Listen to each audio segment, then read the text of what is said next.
আপোনালোকে কান্দি নুঠিব মোৰ কথাবোৰ শুনি।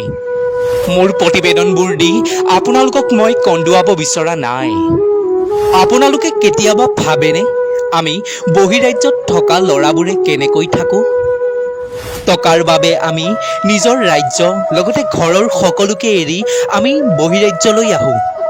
নিজৰ গাঁওখনলৈ যাবলৈ আমাৰো বহুত মন যায় অ'। কিন্তু আমাৰ পৰিস্থিতিয়ে আমাক বহিৰাজ্যতেই আপোন কৰি ৰাখে। গাঁৱৰ পৰা সেই পিঠিত বেগটো লৈ ওলাই অহা ল'ৰাকেইজন, যিকেইজন ল'ৰাক ঘৰৰ পৰিস্থিতিয়ে সকলো শেষ কৰি দিলে, সেই ল'ৰাকেইজন আপোনাৰ আপোন হ'ব নোৱাৰিব পাৰে। জানি থ'ব, সেই ল'ৰাকেইজনে আপোনাতকৈও ভালকৈ টকাৰ মূল্য কি বুজি পায়। যিকেইজন ল'ৰাই টকাৰ অভাৱত পিঠিত বেগ ল'ব লগা হয়, সেইকেইজন ল'ৰাই হৈছে জীৱনৰ আচল যোদ্ধা। হয়তো আপুনি মই সন্মান দিব নোৱাৰিব পাৰোঁ সেই ল'ৰাকেইজনক, কিন্তু আপুনি জানেনে সেই ল'ৰাকেইজনেই ঘৰৰ সন্মান কঢ়িয়াই আনিব পাৰে। সকলো আপোন মানুহকেই এৰি সেই ল'ৰাকেইজন গৈ বহিৰাজ্যত থাকে।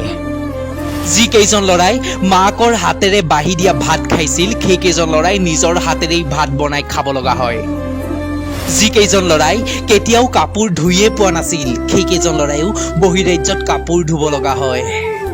ঘৰত থাকোঁতে 9 বজালৈ শুই থকা ল'ৰাকেইজন বহিৰাজ্যত 6 বজাত উঠিয়েই কামত যাব লগা হয়। দিনৰ দিনটো সেই ল'ৰাকেইজনৰ কামৰ মাজতেই পাৰ হয়। আকৌ নিশা আহি সেই ল'ৰাকেইজনে নিজৰ হাতেৰে বনোৱা ভাত খাই শুই যায়। আপোনালোকৰ দৰে সেই ল'ৰাকেইজনে জীৱনটো উপভোগ কৰিব পৰা নাই। আপোনালোকৰ দৰে সেই ল'ৰাকেইজনে খোলা মনেৰে হাঁহিব পৰা নাই।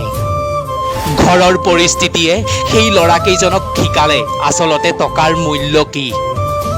ঘৰৰ সকলোকে সুখত ৰখা সেই ল'ৰাকেইজনে নিজৰ জীৱনটো কেতিয়াও সুখী কৰিব পৰা নাই।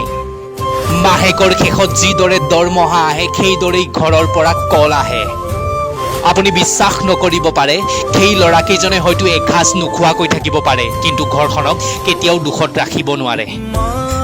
আকৌ নিশা হ'লে নিজৰ মাক দেউতাকলৈ বহুত মনত পৰে। অ' মা, বহুত মনত পৰিছে অ' তোমালৈ। 2 বছৰেই হ'ল মা, তোৰ মুখখনেই মই দেখা নাই। নিশা হ'লেই সেই ল'ৰাকেইজনেও ঘৰলৈ মনত পেলাই বহুত কান্দে। বহিৰাজ্যত থকা ল'ৰাকেইজনলৈ মোৰ ফালৰ পৰা আন্তৰিক মৰম শুভেচ্ছা যাচিছোঁ। আপোনালোকেও যাচিবনে?